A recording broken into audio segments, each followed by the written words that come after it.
स्वयं के पुण्यार्जक हैं।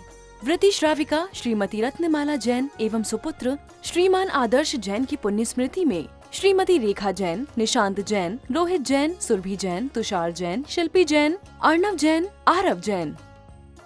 तो यहाँ पे आचार्य भगवान लिखते हैं स्थूल वधात विरमणम। रमण करना, रमण शब्द आज भी होता है। इसका मन रमता है, इसका मन रमता है, इसका मन रमण करता है। विरमण मतलब क्या? उससे दूर हो जाना, रमण होने से दूर हो जाना। और क्या लिखा है? स्थूल वदात। क्या नाम है इसका? गृहस्थी श्रावक हमेशा हमेशा के लिए सारी हिंसा का त्याग नहीं कर सकता है, मोटे रूप में त्याग करता है। स्थूल वधात अहिंसा अनुव्रत। क्या बोलते हैं? अहिंसा अनुव्रत। अब अहिंसा के दो रूप हो गए, अहिंसा का महाव्रत और अहिंसा का अनुव्रत। अणु क्यों बोला है? अणु छोटा होता है। अरे भाई साहब, अणु ही सब कुछ होता है। अणु मतलब क्या? अणु बम। अब कल दोपहर में प्रवचन दे रहा था मैं चैनल के लिए, तो उसे भूदेव भवदेव की कहानी आई। भूदेव भव इतनी सुंदर, इतनी प्यारी कहानी, कभी सुनना, कभी सुनाऊंगा कभी। भूदेव भवदेव की कहानी, इतनी सुंदर कहानी। बताइए आप, एक बार जब मन में विवेक पैदा होता है, वैराग्य पैदा होता है, ज्ञान पैदा होता है, भक्ति पैदा होती है, तो इंसान अपने आप इन चीज़ों से दूर चले जाता है। उसे बोलना नहीं पड़ता है, समझाना नहीं पड़ता। वो इंसान बहाना नहीं बनाता है, वो इंसान तरह तरह के शक पैदा नहीं करता है। जिसे करना होता वो कर लेता है, जिसे भोजन खाना होता वो खा लेता है। कई लोग नाटक ड्रामा करते, ये नहीं खाना, वो नहीं खाना। क्यों नहीं खाना? क्योंकि भूख नहीं है। मैंने तो ऐसे ऐसे लोगों को देखा है। एक माँ ने मुझे बताया, बोले महाराज भिंडी खाता ही नहीं था, ये भिंडी खाता ही नहीं था। मैंने क्या किया? मैंने भिंडी की ही सब्जी बनाई, बोले मैंने, और इसका पर्स मैंने गायब कर दिया। जब पर्स मैंने गायब कर दिया और जहाँ जहाँ पैसे थे सब में मैंने ताले मार दिए, जहाँ जहाँ मौका था। और मैं चली गई सहेली के यहाँ पर, मैंने मोबाइल को स्विच ऑफ कर दिया। मोबाइल को स्विच ऑफ कर दिया। अब क्या हुआ? जब घर में शाम को वापस आई तो क्या देखा? भिंडी की सब्जी पूरी खत्म। क्यों खत्म? क्यों खत्म? क्योंकि कोरोना लॉकडाउन चल रहा था, होटल सारे बंद थे। कई माँ बड़ी बुद्धिमान होती है, मेरा बेटा भिंडी क्यों नहीं खा रहा, उसको भिंडी खानी चाहिए, इसको टमाटर खाना चाहिए, करेला, कोई अभच्य वस्तु हो, भिंडी छोड़ो। अपन लौकी की बात की, लौकी क्यों नहीं खाता है, इसे लौकी खाना ही चाहिए।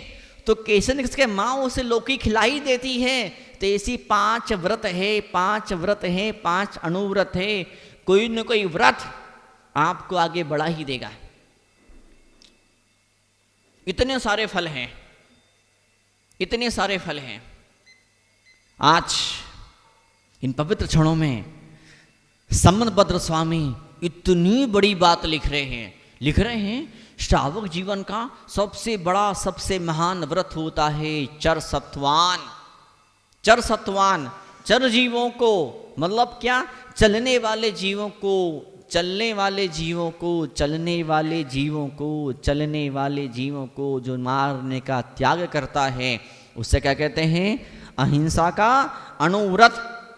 मैं मार डालूं जीवों को, जो संकल्प आपने कर लिया, भाई संकल्प का नाम ही हिंसा है। आपने मन में सोच लिया, तुझे देखूंगा, तुझे देख लूंगा, तुझे नहीं छोड़ने वाला। एक दिन मेरा मौका भी आएगा, मेरे पास ही पावर आएगा, मेरे पास ही पैसा आएगा, मुझे भी 4 लोग हट्टे कट्टे जब मिलेंगे, तब मुझे अच्छे से छट्टी का तुझे दूध याद नहीं दिला दिया तो मेरा नाम भी अमुक और तमुक नहीं। आप संकल्प कर लेते हैं, संकल्प करने को ही हिंसा कहा है, संकल्प करने को ही हिंसा कहा है। 2 बातें हुई, संकल्प, संकल्प करने को ही हिंसा कहा है। और दूसरी बात क्या? दूसरी बात ये कि पृथ्वी, जल, अग्नि, वायु और वनस्पति, इन 5 प्रकार के जीवों के अंदर मांस नहीं पाया जाता है। इन 4 प्रकार की से सब्जियां हैं, वनस्पतियां हैं, वो उन्हें मांस की संज्ञा नहीं है। लेकिन जहां से 2 इंद्री पैदा होती हैं, 2 इंद्री मतलब क्या? चखना और बकना। कई सारी बार मासी मोल लगे बेटे, अखंड मोल लिया है, सौभाग्य है। मौन तो कई बार जब मौन लेते तो साधु मजाक के बोलते हैं, 1 इंद्री आ गया। क्या बोलते? ये एक इंद्रिय आ गया। ऐसा कई बार मजाक में एक दूसरे को बोलते एक इंद्रिय आ गया। एक इंद्रिय का मतलब क्या, बोल तो सकता नहीं है, और जो नहीं बोल सकता उसे हम बोलते कि एक इंद्र जीव। तो शास्त्र का इतना लिखते हैं कि जो जितने दो इंद्रिय जीव हैं, जितने जीव वाले जीव हैं, वो सब के सब वक्ता हैं। वो सब कौन है? वक्ता हैं। वो सारे के सारे वक्ता हैं।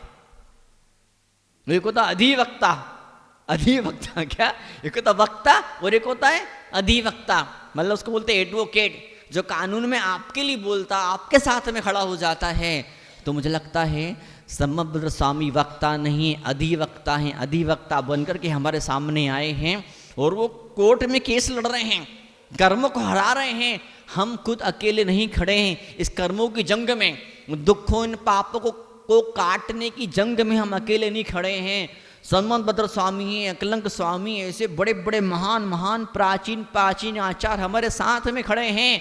और प्राचीन आचार्य की बात तो छोड़िए, वर्तमान के ऐसे महान आचार्य भी हमारे साथ में खड़े हुए हैं। और उनकी बात तो छोड़िए, कई चतुर्गुण स्थान वाले सम्यदृष्टि धर्मात्मा जीव भी आपके साथ में खड़े हैं। जंग हो रही, युद्ध हो रहा, युद्ध का मैदान हो रहा है। इस युद्ध के मैदान के अंदर कोई कोई टिक पाता है। इस युद्ध के मैदान में कोई कोई टिक पाता है, कई तो नियम लेकर के फिर तोड़ देते। व्रतभंगी, व्रतभंगी महाभंगी, व्रतभंगी महाभंगी। व्रत लीजिए, व्रत लीजिए, व्रत लीजिए, व्रत लीजिए। कम से कम 5 इंद्रिय जीव का हिंसा का त्याग करने का नियम तो आप सभी लोग लिख सकते हैं। कुत्ता है, बिल्ली है, गाय है, गधा है, घोड़ा है, सूअर है, हाथी है, इनकी हम हिंसा नहीं करेंगे, इनको हम नहीं मारेंगे। ऐसा नियम तो कोई भी ले सकता है। बड़े सारे टेक्सचर्स हैं। संकल्प, संकल्प, संकल्प, वाह मजा आ गया। अरे बाप रे, ये कितने हजार करोड़ों का मालिक है, कितना पैसे वाला है, कितना इसका पुण्य है। अरे पुण्य कुछ नहीं है, ये सारा पैसा पाप का पैसा है। उसने अपने पैसे को ऐसी कंपनियों में लगाया है, उसने अपने पैसे को ऐसी कंपनियों के शेयर खरीदे पैसे से जो कंपनियां हिंसा का व्यापार करती हैं, जो कंपनियां हिंसा का व्यापार करती हैं। उन कंपनियों में अगर आपने पैसा लगाया, उनका शेयर खरीदा है, तो आप बिना हिंसा किए हिंसा के भागीदार बन गए। कई बार तो कई बैंकर लोगों से मेरी चर्चा होती, कई बैंकर लोगों ने मुझे ऐसा भी बताया, बोले महाराज जी आपने फिक्स डिपॉजिट कर दिया 5 साल के लिए, 7 साल के लिए, 10 साल के लिए अपने पैसा बैंक में रख दिया। अब आपका पैसा उन लोगों ने उठाया और कहाँ लगा दिया? हिंसा के व्यापार में लगा दिया। आपको नहीं मालूम है, आपको कुछ नहीं मालूम। आपने अपना कुछ लाख, कुछ हजार रुपए फिक्स डिपॉजिट कर दिया 2, 5, 7, 10 साल के लिए, और बैंक वालों ने उस पैसे को उठाया और कहाँ पे दे दिया? किसको लोन दे दिया? जो हिंसा का व्यापार करते हैं। तो आपको जाने अनजाने में हिंसा का दोष लग गया। एक बात को तो आपने हजारों बार सुना होगा, कई सारे भोज्य पदार्थ ऐसे हैं, डिब्बा बंद, पैकेट बंद खाद्य पदार्थ ऐसे हैं जो हिंसा से बनते हैं, लेकिन फिर भी उनके ऊपर हरा चिन्ह लगाया जाता है। सरकार की ऊटपटांग नीतियां सरकार की। बड़े बुद्धिमान लोग वो सारे IAS ऑफिसर, बड़े बुद्धिमान है वो सारे IAS ऑफिसर जो नीति नियम को बनाते हैं, लेकिन कई उसमें ऐसे लोग भी होते हैं जो हिंसा का समर्थन करते जाने अनजाने में। आप आवाज उठाइए, कोई भी नेता से आपकी बात होती, चुनाव का मौसम है, ढेर सारे पार्टी के नेता लोग आपको लुभाने के लिए, आकर्षण देने के लिए बड़ा भारी भारी प्रलोभन देंगे। हर एक नेता से बोल दीजिए, क्या हम कत्ल खाने बंद करवाने की बात नहीं कर रहे हैं। सरकार कभी भी कत्ल खाना बंद नहीं करवा पाएगी, चाहे कोई सी पार्टी की सरकार आ जाए। जब तक मांस खाने वाले लोग रहेंगे तब तक कत्ल खाने चलते रहेंगे। लेकिन इतना तो हो सकता है, सरकारी कत्ल खाना नहीं होना चाहिए। सरकारी स्कूल बहुत अच्छी बात है, सरकारी हॉस्पिटल बहुत अच्छी बात है, बहुत अच्छी बात है, ढेर सारी सरकारी संस्थाएं बहुत अच्छी बात है, लेकिन सरकारी कत्ल खाना वो किसी हाल के अंदर नहीं होना चाहिए। कुछ दिनों पहले षड्यंत्र हुआ था, बच्चों को अंडा खिलाएंगे ताकत आएगी, छोटे बच्चों को अंडा बांटा जा रहा था। कुछ ब्राह्मणों ने आवाज उठाई, कुछ बनियों ने आवाज उठाई, कुछ हिंदुओं ने आवाज उठाई। जैन धर्म तो हमेशा से आवाज उठाता चले आ रहा है हिंसा के खिलाफ। अपनी मेजोरिटी बनाइए, अपना ग्रुप बनाइए, उसमें ऐसे लोगों को शामिल करिए जो हिंसक नहीं हैं, चाहे किसी भी धर्म, किसी भी जाति, किसी भी देश के हों, उनका अपना ग्रुप होता है ऐसे ऐसे लोगों का। और फिर उसमें भी ऐसे लोग जो जिनेंद्र भगवान के भक्त हैं, साथ में अहिंसा का पालन तो करते हैं, ऐसे लोग को साथ में जोड़ लीजिए। वो किसी ऐसे व्यक्ति के पास में जाइए, श्लोक को पढ़ना तब आपका सार्थक होगा, और इससे बड़ी बड़ी व्याख्या हो सकती है। अब इन्हीं आचार्य भगवान ने बहुत बड़ी व्याख्या करी है इसी श्लोक की, लेकिन श्लोक की सच्ची व्याख्या क्या मानी जाएगी? कोई ऐसा जीव है जो जीव हिंसा करता है, 2 इंद्रिय को मारता है, या 3 इंद्रिय को मारता है, या 4 इंद्रिय को मारता है, या 5 इंद्रिय को मारता है, आपने समझाया बुझाया और उसने जीवों को मारना बंद कर दिया, छोड़ दिया, तो मैं समझूंगा आपने बिना श्रवकाचार पढ़े, श्रवकाचार पढ़ने से भी महान गुना ज़्यादा बड़ा काम कर दिया। सबसे पहले खुद त्याग करिए, सबसे पहले खुद त्याग करिए। मैं ऐसे ऑलराइट गुड नाइट नहीं लगाऊंगा जिससे मच्छर मरते हों। किसी हाल में काकरोच मारने के लिए कई सारी महिलाएं नहीं करती हैं, पर कभी कभी इतने ज़्यादा काकरोच पैदा हो जाते हैं कि जाने अनजाने में बेचारे धर्मात्मा वो दादी बोलती मैं तो जा रही हूँ, तू वहाँ से वो ले आना, और बस ज़्यादा नहीं बोलती, बस बहू समझ जाती है, और बहू भी सोचती इतने सारे काकरोच, बताओ अब क्या किया जाए। कहे रोज जब जिस भी गांव में जिस भी शहर में जाते हैं, 1-2 लोग तो तकरीबन हर रोज आ ही जाते हैं जो महिला बोलते हैं भाजी प्रायश्चित दीजिए। काय का प्रायश्चित? हमने इतने काकरोच मारे, हमने इतने खटमल मारे, हमने इतने मच्छर मारे। वो कई बार तो धर्मात्मा महिला, एक महिला तो रोती आई, मुझे आज भी याद है, सुकालमती माता जी, आरिका सुकालमती माता जी आचार्य गुरुदेव सुनील शाह जी महाराज के चरणों में जब दीक्षा लेने की निमित्त से आई थी, तो खूब सारे प्रायश्चित उनने लिए थे। फिर एक दिन वो रोने लगी, तो बोले आरिका माता जी की आंखों में आंसू, आरिका माता जी रोए, तो वो तो बहुत गड़बड़ बात हो गई, वो तो बहुत मतलब कि बाप रे माता जी रो रही है, तो माता जी क्यों रो रही है? माता जी बोले माताजी मैं भूल गई थी, गृहस्थ अवस्था में मैंने 4-5 बार चूहों को मारा था मैंने। तो वो 80 साल की थी जब उन्होंने प्रायश्चित लिया था। वो कभी बचपन की उम्र में जब छोटी उम्र थी तो उन्होंने 4-5 चूहों को मारा था। तो वो बचपन की बात, क्या 70 साल पहले चूहा मारा था कि 60 साल पहले 4-5 चूहों को मारा था।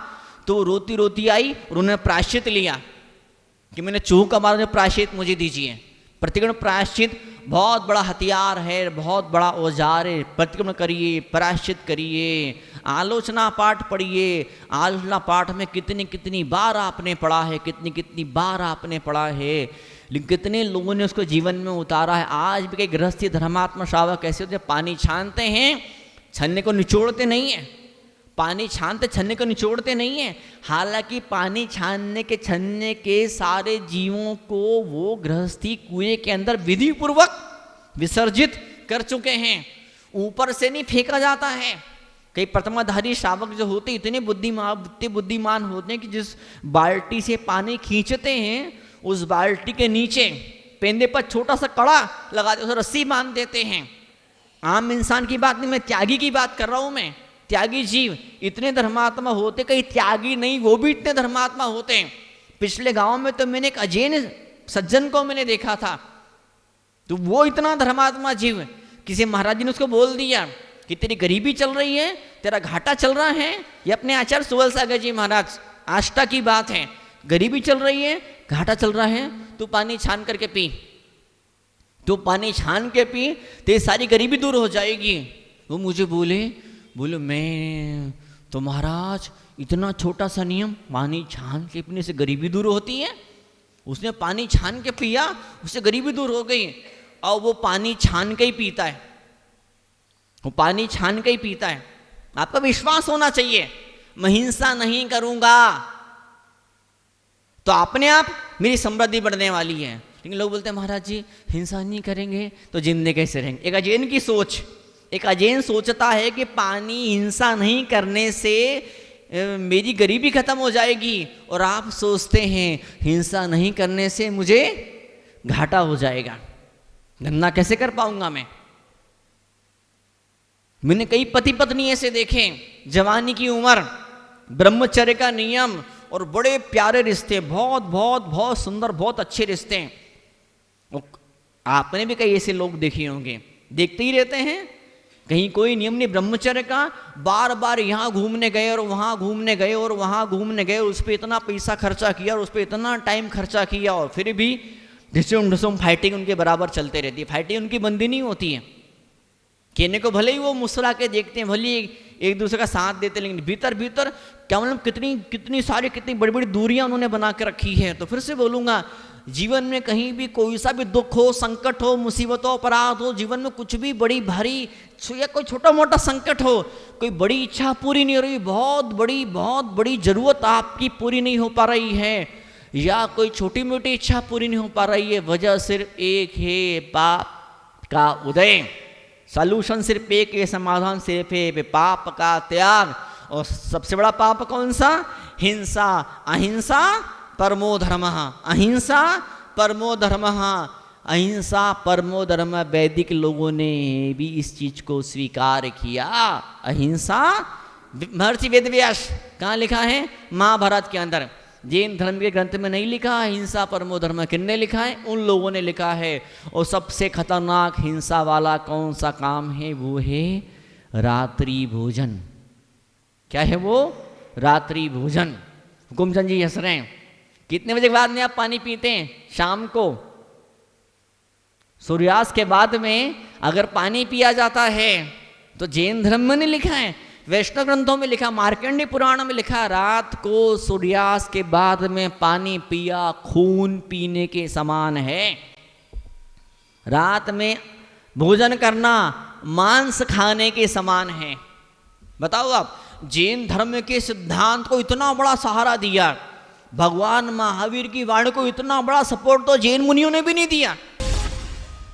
इस कार्यक्रम के पुण्यार्जक हैं व्रती श्राविका श्रीमती रत्नमाला जैन एवं सुपुत्र श्रीमान आदर्श जैन की पुण्य स्मृति में श्रीमती रेखा जैन, निशांत जैन, रोहित जैन, सुरभि जैन, तुषार जैन, शिल्पी जैन, अर्णव जैन, आरव जैन।